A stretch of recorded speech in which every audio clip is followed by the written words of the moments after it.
नमस्कार, मेरा नाम डॉक्टर शशिकेश कुमार गोंड है और मैं बीएचयू के संबद्ध कॉलेज वसंत कन्या महाविद्यालय के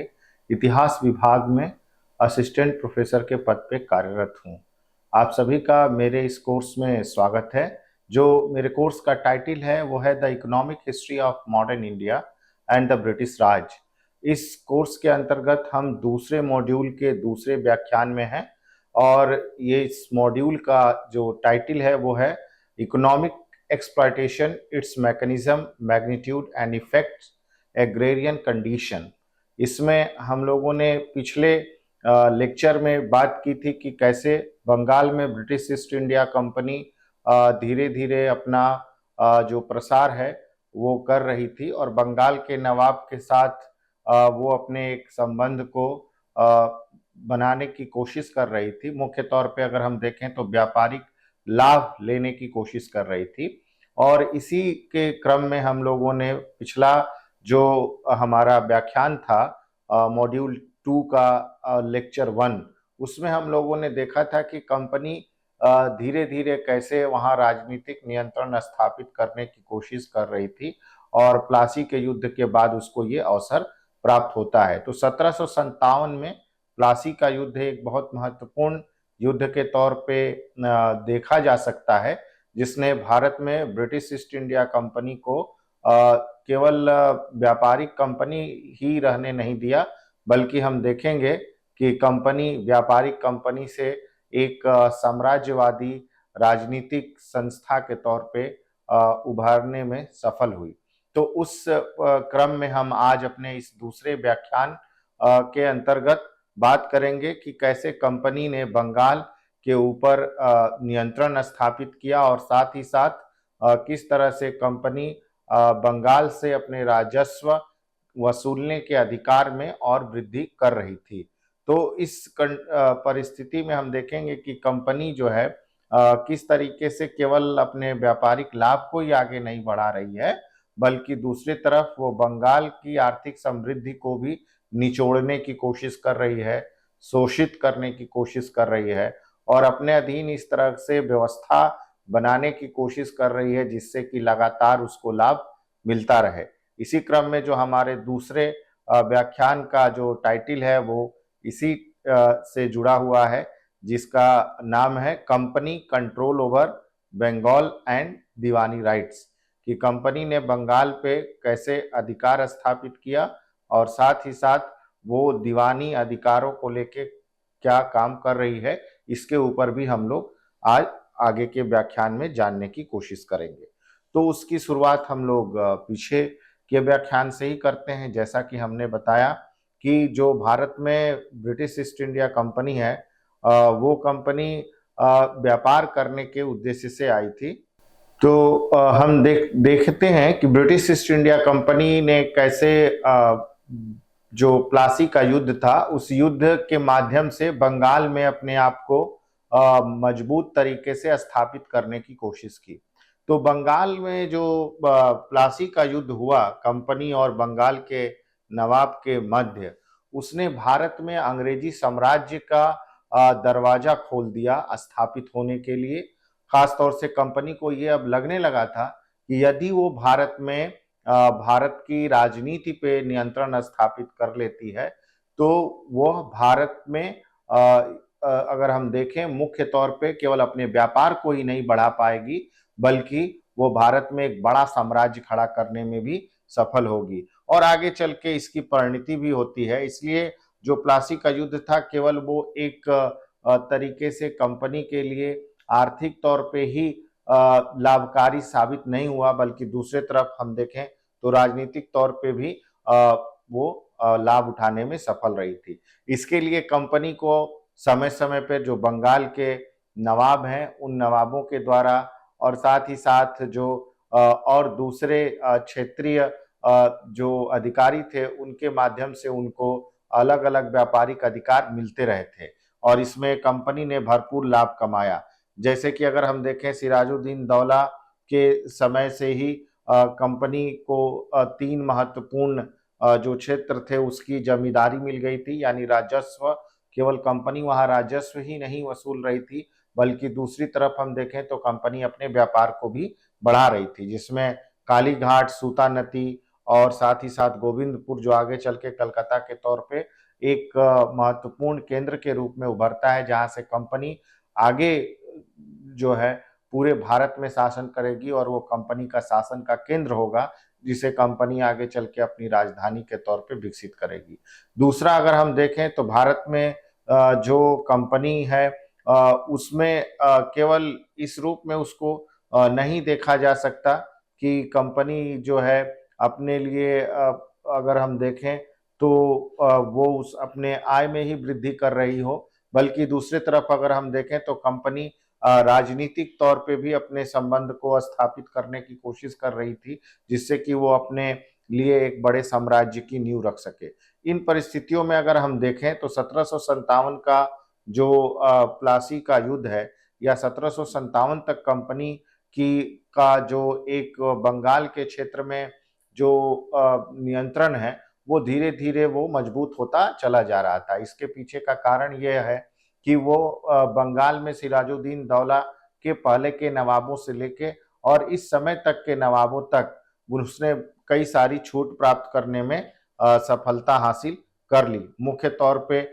इसमें कंपनी ने अगर हम देखें जिन लोगों के माध्यम से वो व्यापार कर रही थी, वो लोग धीरे धीरे कंपनी के साथ होते चले गए और इसके साथ ही कंपनी ने वहाँ स्थानीय स्तर पे नवाब के साथी थे जो षड्यंत्रकारी थे, उनको अपनी तरफ मिलाते हुए अपने लिए एक साम्राज्य का दरवाजा खोलने में सफल रही। इसलिए अगर हम देखें तो भारत में कंपनी का केवल आर्थिक वर्चस्व ही नहीं रहा, बल्कि इसके बाद वो राजनीतिक वर्चस्व के रूप में स्थापित होगा, जिसकी शुरुआत बंगाल से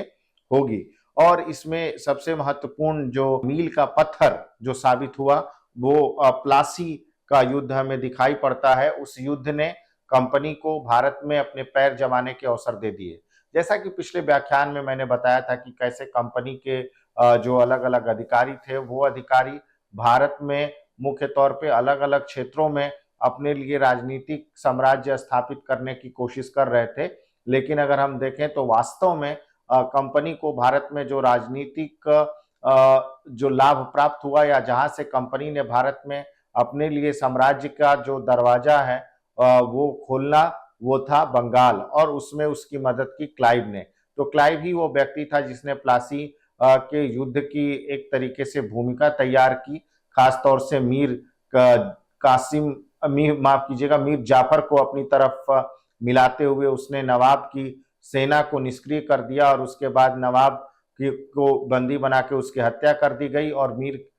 जाफर को बंगाल का नवाब बनाया गया। और मीर जाफर के उसी दोस्ती ने कह लीजिए, या अगर हम कहें कि मीर जाफर के साथ कंपनी के संबंध ने कंपनी को बंगाल में स्थापित होने में एक बहुत बड़ा फायदा पहुंचाया। तो हम देखते हैं कि कैसे किन परिस्थितियों में जो प्लासी का युद्ध हुआ था, उस प्लासी के युद्ध ने कंपनी को लाभ पहुंचाया, या उन परिस्थितियों के माध्यम से कंपनी कैसे अपने लिए लाभ अर्जित करने में सफल रही। उसमें मुख्य तौर पे अगर हम देखें तो दो तरीके से कंपनी को लाभ हमें दिखाई पड़ते हैं। एक तो सबसे बड़ा जो लाभ है, चूंकि मैंने कहा कि भारत में ब्रिटिश ईस्ट इंडिया कंपनी व्यापार करने के उद्देश्य से आई थी और भारत में वो व्यापार कर रही है, और वो उस तरह का व्यापार करना चाहती है जिसमें उसको अधिकतम लाभ मिल सके। तो उसके लिए जरूरी ये है कि या तो वो अपने लिए इस तरह के व्यापार को संचालित करने के लिए सुविधा प्राप्त कर सके, जिसमें उसको कम से कम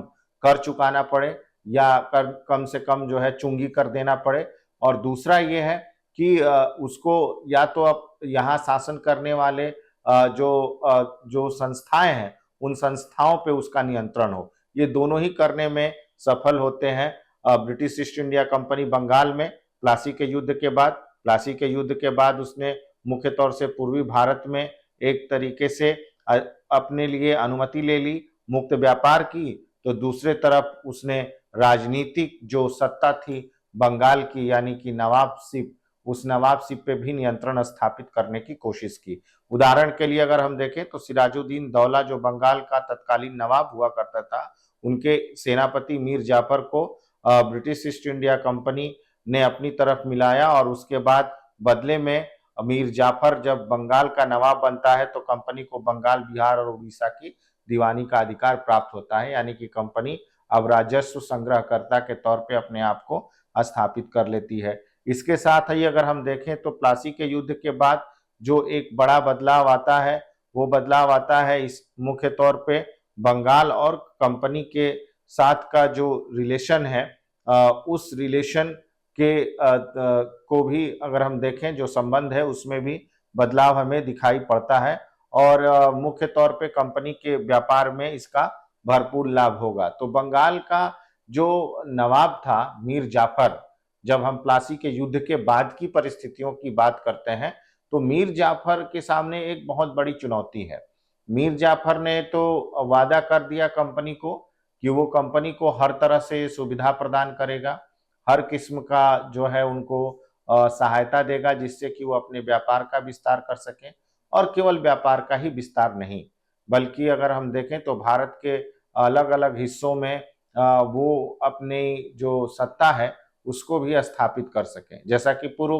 के लेक्चर में हम लोग बात कर चुके हैं कि कैसे कंपनी के पास इस समय धीरे धीरे न केवल सेना आ गई थी बल्कि कंपनी एक सशक्त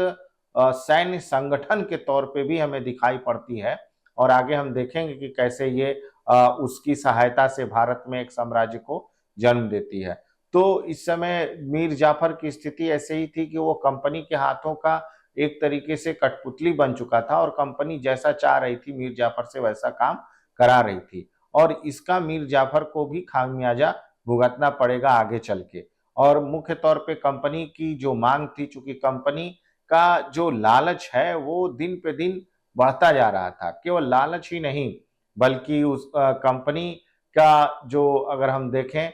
जो मांग है व्यापारिक,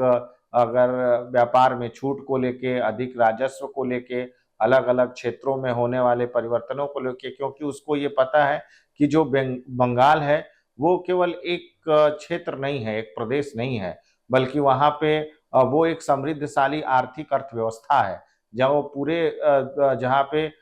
इतनी बड़ी आर्थिक गतिविधियां हैं कि पूरे विश्व का अलग अलग हिस्सों से जो धन है वो उस तरफ इकट्ठा होता रहा है। यही कारण है कि जब बंगाल का जो नवाब था मीर जाफर, वो कंपनी के लालच को एक कम करने में सफल नहीं हुआ। कंपनी की जो मांग है वो दिन प्रतिदिन बढ़ती जा रही थी और साथ ही साथ कंपनी अपने लिए और ज्यादा मुक्त व्यापार की मांग कर रही थी। इन परिस्थितियों में कंपनी को मिलने वाले लाभ ने कंपनी को बंगाल में जो व्यापार कर रही थी उसका दुरुपयोग करने का अवसर दिया, और कंपनी ने इसका भरपूर दुरुपयोग किया। कंपनी ने अपने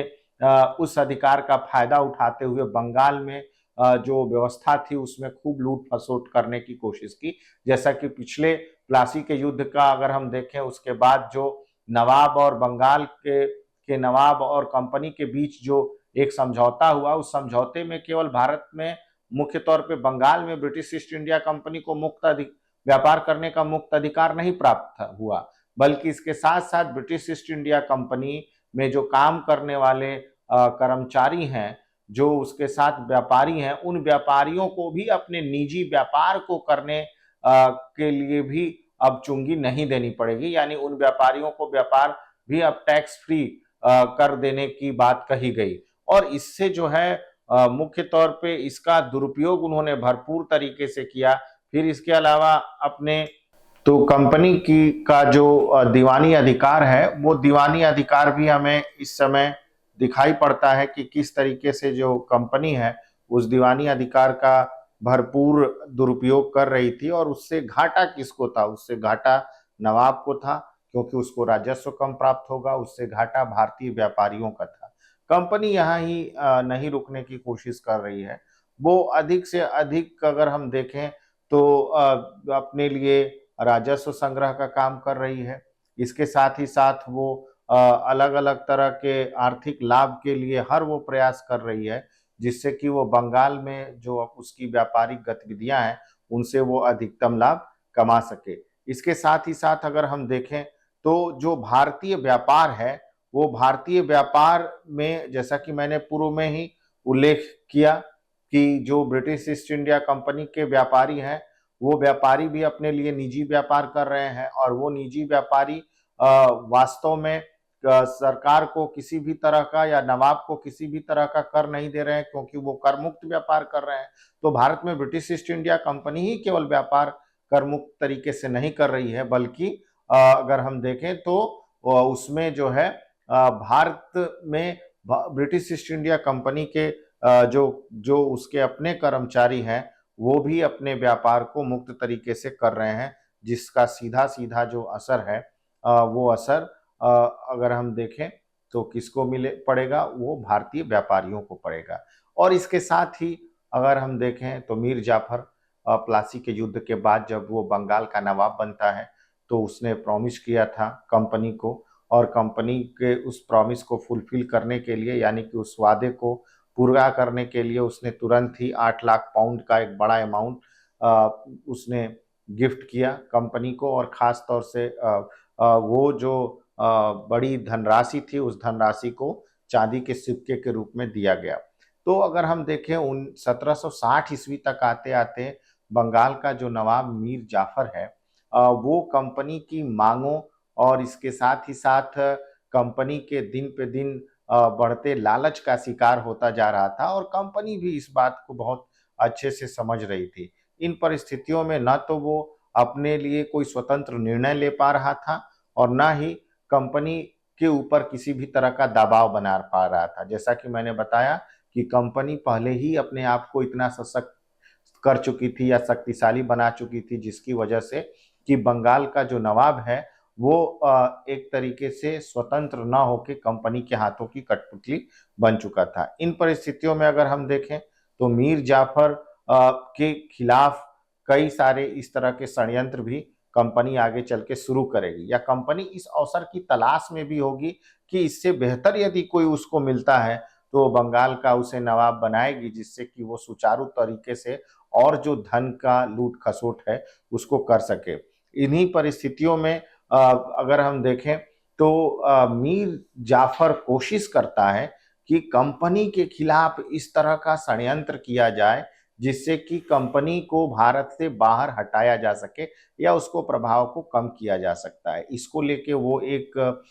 योजना बनाता है, मुख्य तौर से जो डच ईस्ट इंडिया कंपनी या जो डच हैं उनके साथ मिलके, और वो उनके साथ मिलके कंपनी के को बाहर भगाने की बंगाल से कोशिश करता है। इसी क्रम में हम देखते हैं कि 1759 ईस्वी में एक युद्ध होता है जिसको बेदरा का युद्ध कहते हैं। ये युद्ध जो है डचों और ब्रिटिश ईस्ट इंडिया कंपनी के बीच लड़ा जाता है, और इस युद्ध का नेतृत्व जो है लॉर्ड क्लाइव करता है। और बहुत ये महत्वपूर्ण बात है कि कंपनी जो है ब्रिटिश ईस्ट इंडिया कंपनी उसने डचों को न केवल हराया और डच बुरी तरीके से हार गए, बल्कि भारत से उनको बाहर कर दिया, और एक तरीके से जो बची खुची राजनीतिक प्रतिद्वंदिता थी या जो एक षड्यंत्र था जो कंपनी के खिलाफ चल रहा था उसको वो रोकने में सफल रही। दूसरा सबसे महत्वपूर्ण बात अगर हम देखें तो इसका अंग्रेजों को ये लगने लगा था कि अब जो मीर जाफर है वो ठीक तरीके से काम नहीं कर रहा, तो अंग्रेज एक तरीके से मीर जाफर पे दबाव भी बनाने लगे कि मीर जाफर या तो बंगाल के नवाब का जो गद्दी है उसको छोड़ दे या फिर वो कंपनी के हिसाब से काम करे। इन परिस्थितियों में हम देखेंगे कि आगे चल के मीर जाफर जो है कैसे उसका जो एक दामाद है जिसका नाम मीर कासिम है, वो मीर कासिम के पक्ष में अपनी गद्दी को खाली करता है। लेकिन वो भी उसके पीछे भी एक महत्वपूर्ण जो परिस्थिति है वो जिम्मेदार है, और एक तरीके से कंपनी का षड्यंत्र नियोजन, और मीर कासिम भी चाहता है यानी उसकी भी लालसा है कि वो बंगाल का नवाब बने। अब तक जो हम लोगों ने बात की उसमें मैं ये स्पष्ट करना चाहूंगा कि हम लोगों ने ये देखने की कोशिश की कि कैसे प्लासी के युद्ध के बाद जो बंगाल की राजनीतिक और आर्थिक गतिविधियां हैं उसमें किस तरह का परिवर्तन हो रहा है। एक तरफ अगर हम देखें तो बंगाल का नवाब है जो भारत में बंगाल में नवाब एक शासक के तौर पे एक मुख्य चेहरा है, दूसरे तरफ उसी के पीछे खड़ी है ब्रिटिश ईस्ट इंडिया कंपनी, जिसने अपने आप को तो भारत में इस रूप में नहीं दिखाया है अब तक कि वो प्रत्यक्ष रूप से बंगाल में शासन व्यवस्था में हस्तक्षेप करना चाहती है या हस्तक्षेप कर रही है, बल्कि वो उसने पीछे रह के इन सभी चीजों को नियंत्रित करने की कोशिश की। इस समय तक कंपनी एक शक्तिशाली परिस्थिति में पहुंच चुकी थी, यानी उसके पास सेना था, किला था, उसके पास फैक्ट्रियां थी। उसने धीरे धीरे बंगाल के नवाब से इतना अधिक पैसा अगर हम कहें लिया या लूट खसोट किया, जिससे कि न केवल कंपनी बल्कि कंपनी के जो कर्मचारी हैं और कंपनी के जो गवर्नर हैं, जो अधिकारी हैं, जैसे लॉर्ड क्लाइव, उसको बहुत सारा पैसा मिल रहा है। फिर भी कंपनी यहाँ रुकने को राजी नहीं है। कंपनी अभी ये भी चाहती है कि बंगाल के अधिकतम से अधिकतम क्षेत्रों तक वो न केवल व्यापार करे, बल्कि उन क्षेत्रों पे उसका नियंत्रण हो, जिससे कि वहां अधिकतम राजस्व वसूल सके। कंपनी को यह भी पता है कि भारत जैसे जो क्षेत्र है, मुख्य तौर पे बंगाल, वो एक समृद्ध क्षेत्र है जहां विश्व के साथ व्यापार होता है, और वहां का जो सामान है जो भारत के बाहर जाता है, चाहे कपड़ा हो, मसाला हो, आभूषण हो और दूसरे किस्म के जो तैयार किए गए जो टेक्सटाइल्स हैं, उनकी मांग पूरी दुनिया में है। और पूरी दुनिया से जो धन है वो भारत में, या स्पेशली अगर हम देखें मुख्य तौर पे बंगाल में, वो इकट्ठा हो रहा है। तो ऐसी स्थिति में कंपनी को लालच भी है और वो ललचाई नजरों से देख रही है कि किसी भी तरीके से इसका वो अधिकतम उपयोग कर सके या इससे वो लाभ कमा सके। और इसमें वो तमाम तरह की जुगत लगाने की कोशिश करती रहती है। जैसा मैंने कहा कि प्लासी के युद्ध ने कंपनी के आत्मविश्वास को इतना बढ़ाया कि उसने न केवल जो है बंगाल में आर्थिक तौर पे नियंत्रण स्थापित किया, बल्कि वो राजनीति को भी, या बंगाल की जो शासन सत्ता है उस शासन सत्ता को भी नियंत्रित करने की कोशिश करने लगी। और यही कारण था कि जो नवाब थे वो उसके इशारों पे काम करने को मजबूर हुए। जैसा कि मीर जाफर ने सिराजुद्दौला के साथ धोखा करने के बाद जब वो सत्ता प्राप्त करता है, तो वो इसी आधार पे कंपनी से ये एक समझौता करने की कोशिश करता है कि वो समय समय पे कंपनी को कंपनी की सहायता के बदले धनराशि देगा या राजस्व उसके बराबर का क्षेत्र देगा जितना वो वादा करता है। इसलिए मैंने कहा 8 लाख पाउंड की जो राशि थी वो उनको दी गई बैटल के बाद, यानी कि प्लासी के युद्ध के बाद वो भी चांदी के सिक्कों के रूप में दिया गया। आगे हम देखेंगे कि वो और क्या चीज कर रहा है। इसके साथ साथ अगर हम देखें तो जो बंगाल का नवाब है वो इस चीज के बारे में उसको ये बात पता है कि कंपनी जो है वो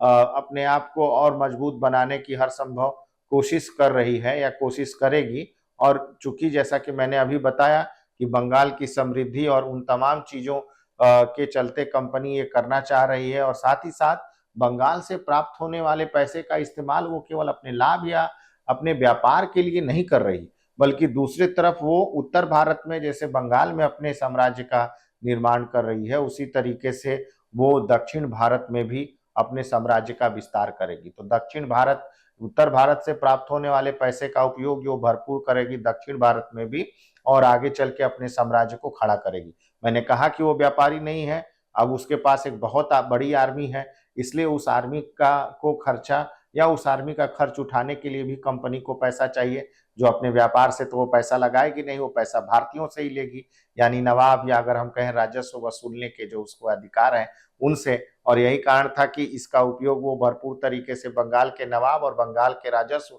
और वहां प्राप्त दीवानी अधिकारों से करेगी। उसको कोई मतलब नहीं है भारतीय किसानों, व्यापारियों और शिल्पकारों, या अगर हम कहें भारत में व्यापार से होने वाले लाभ से। उसको मतलब केवल इतना है कि वो भारत से लाभ कमाएगी, न कि उन समुदायों का लाभ पहुंचाएगी जो भारत में मौजूद है, न कि उन किसानों को वो लाभ पहुंचाएगी जो बंगाल में खेती कर रहे हैं। इसलिए वो अपने अधीन एक इस तरह की व्यवस्था को जन्म देगी जो न केवल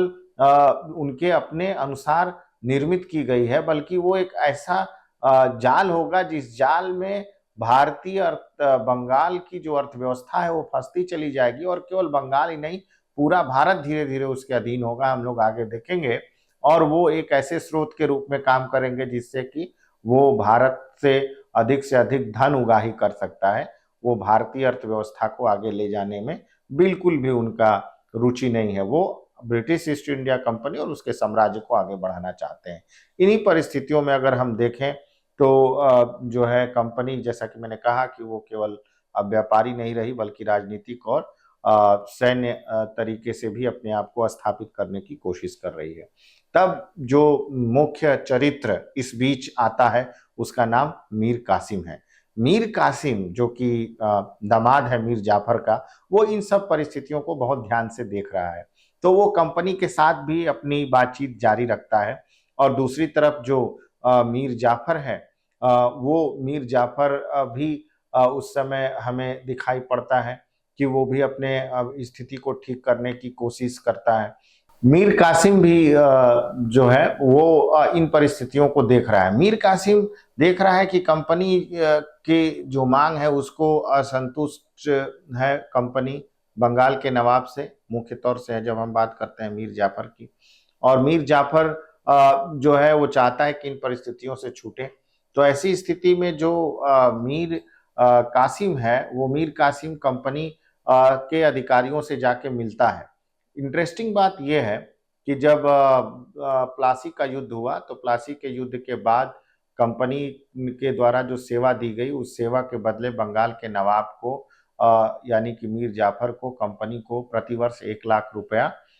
देना था, खास तौर से कंपनी की सहायता के बदले। वो जो है दे नहीं सका मीर जाफर। उसके बाद मीर जाफर ने क्या किया, मीर जाफर ने धीरे धीरे, चूंकि कंपनी का पैसा बढ़ रहा था उसके ऊपर, तो मीर जाफर ने ये किया कि कंपनी को उसी राजस्व के बराबर के क्षेत्र,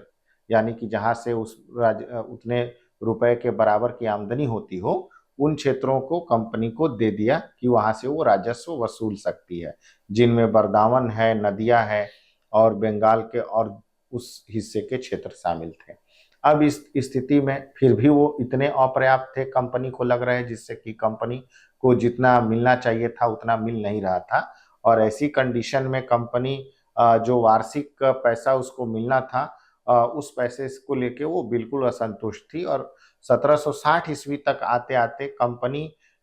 का नवाब के, बंगाल के नवाब के ऊपर जो रुपया बकाया हो गया वो हो गया 25 लाख,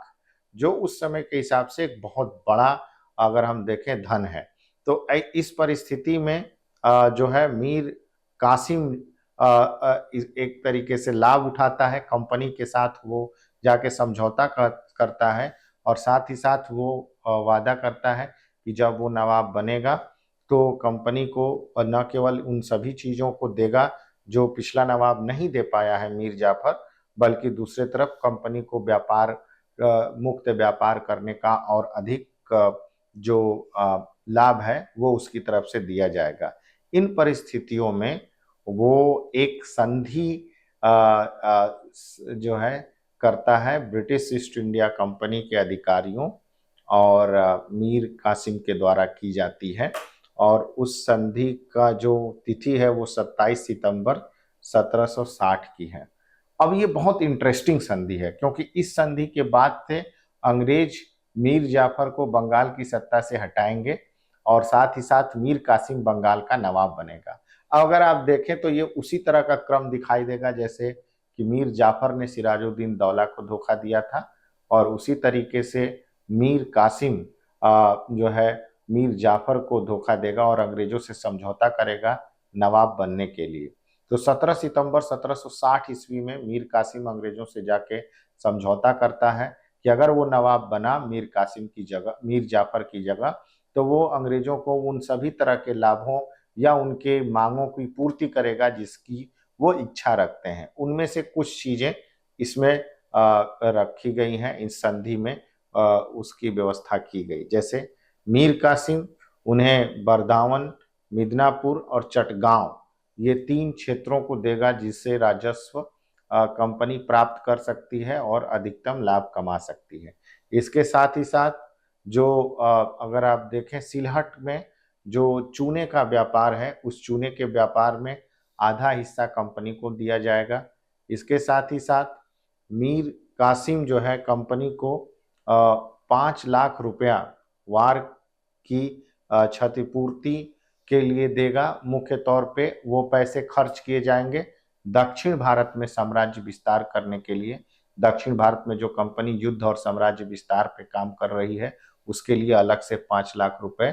दिए जाएंगे बंगाल के नवाब मीर कासिम के द्वारा ब्रिटिश ईस्ट इंडिया कंपनी को। और क्या करेगा, ब्रिटिश ईस्ट इंडिया कंपनी ने एक और शर्त रखा कि जो ब्रिटिश ईस्ट इंडिया कंपनी का शत्रु या मित्र होगा वो बंगाल के भी नवाब का शत्रु और मित्र होगा। तो इस तरह हम देखते हैं कि कितना हो अगर आप कंपनी के चंगुल से निकलने की कोशिश करें, लेकिन कंपनी ने इस तरह के प्रावधान को स्थापित किया जिससे कि बंगाल में वो राजनीतिक नियंत्रण स्थापित करने में सफल होती रही, भले ही वो अलग अलग समय पे अलग अलग नवाब रहे हैं। इसके साथ ही साथ कंपनी ने एक और वादा किया कि दोनों एक दूसरे के आंतरिक मामलों में हस्तक्षेप नहीं करेंगे, लेकिन हम देखेंगे कि कैसे ये केवल वादा ही रह गया। कंपनी हर बार बंगाल के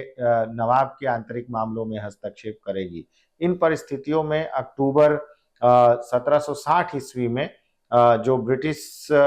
आर्मी है उसके अधिकारियों ने जो